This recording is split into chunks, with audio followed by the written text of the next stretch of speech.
من علق خلقه، من جهل علمه، والنتيجة أنه طغى لما استغنى. هذا هو حال الإنسان مع ربه، فبدلا من أن يخضع ويفتقر وقف تحت السماء وتكبر، يصيح بأعلى صوته: لدي علم حديث ولدي قدرة، أنا ملك الأرض.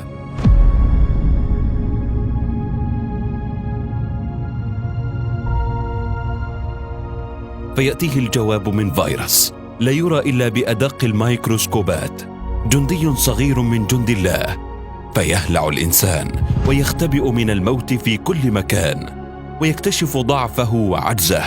فتذكر يا عبد الله أن لهذا الكون إله مدبر، كل شيء بيده، هو من يرسل البلاء ومن يرفعه.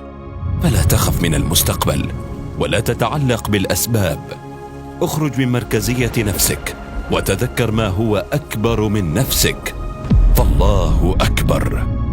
املأ قلبك باليقين في أن قدر الله كله خير.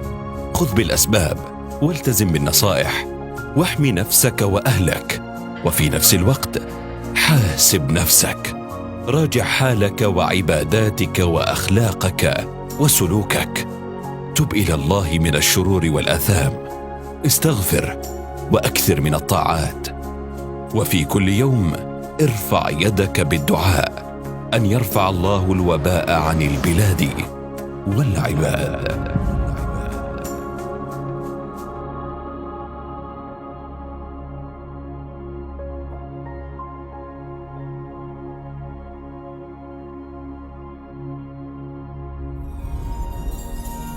أثر، نمضي ويبقى الأثر.